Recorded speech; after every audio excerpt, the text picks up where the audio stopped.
Kami telah menikah selama 10 tahun. Selama pernikahan kami dikaruniai 2 orang anak. Beberapa waktu lalu, ada teman dari ipar saya melaporkan kalau dia melihat suamiku jalan dengan wanita lain. Dari laporan itu, kecurigaan saya semakin kuat karena saya sering melihat ada mutasi ke rekening yang saya tidak kenal setiap kali cetak rekening koran. Saya pernah menanyakan hal itu pada suami saya, tapi dia selalu bilang kalau itu rekening rekan bisnisnya. Tapi sejak saya diberikan laporan oleh teman ipar saya tersebut, saya semakin yakin kalau dia selingkuh. Akhirnya saya menegurnya.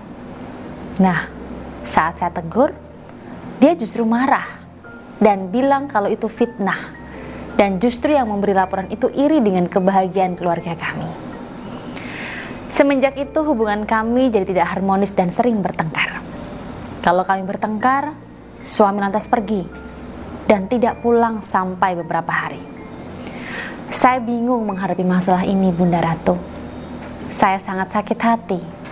Beberapa teman menyarankan agar aku menuntut cerai, tapi aku merasa tidak semudah itu. Karena aku tidak ingin putri kami yang masih berumur 9 tahun melihat orang tuanya berpisah. Lagi pula dalam lubuk hatiku yang terdalam, saya masih cinta kepada suami saya. Meskipun saya tidak tahu apakah dia masih cinta pada saya atau tidak. Untuk itu mohon bantuannya. Aku bingung untuk menghadapinya. Baik, masalah ini dikirimkan oleh salah satu klien saya dan sudah diizinkan saya bahas di YouTube atau sosial media dengan tetap merahasiakan identitasnya karena ini privasi. Jadi tanggapan saya tentang masalah ini yaitu secara emosional suami sudah meneror istri. Suami sengaja membuat istri terombang-ambing dalam ketidakpastian. Nah, hal ini terjadi karena istri terlalu besar menaruh harapan dan cinta kepada si suami, sehingga power seorang istri itu lemah jika di depan suami. Bahkan karena suami tahu ya, kalau istri terlalu cinta pada suami maka dia sengaja tidak pulang berhari-hari. Tujuannya ya agar istri itu secara batin semakin tersiksa dan justru perasaan butuh terhadap kehadiran suami lebih kuat. Untuk itu, solusi dari saya untuk istri yang mengalami masalah seperti ini, maka mau tidak mau istri harus menguatkan power wibawa atau pengaruhnya di depan suami. Nah, agar power wibawa Anda semakin kuat depan suami, ada 2 usaha yang bisa istri lakukan, yaitu usaha lahir dan usaha batin. Saya bahas terlebih dahulu nih, usaha lahirnya. Yang pertama, kumpulkan bukti-bukti jika suami itu selingkuh, entah itu bukti transfer, foto, atau bukti lainnya. Yang kedua, jika Anda punya uang, maka panggil pengacara.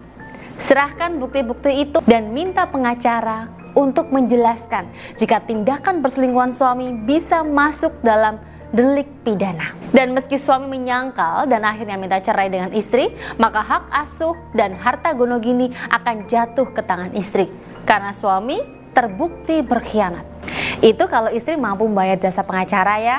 Tapi kalau istri belum mampu membayar jasa pengacara, maka istri yang harus ngomong sendiri kepada suami dengan bahasa yang sama dengan yang saya katakan tadi. Kemudian, agar usaha lahir yang saya jelaskan tadi itu berjalan lancar dan maksimal, istri juga harus meningkatkan energi aura wibawa yang kuat depan suami. Tujuannya agar istri itu bisa tetap tenang, energinya positif, tidak mudah terpengaruh dengan energi emosi negatif, sehingga membuat suami lebih segan kepada istri.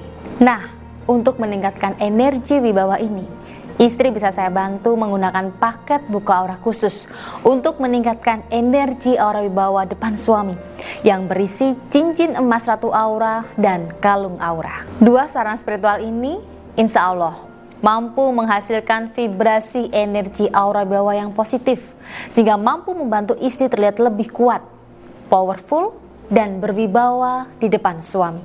Nah, sekarang kalau ada yang sedang di fase ini kemudian membutuhkan paket buka aura ini, silahkan hubungi Mbak Salma di nomor ini. Atau kalau ada yang punya masalah rumah tangga dan ingin saya bantu secara lahir dan spiritual, silahkan hubungi nomor saya di ini juga. Baik, Saya rasa cukup ya untuk video saya kali ini. Semoga bermanfaat dan sampai jumpa di video saya selanjutnya.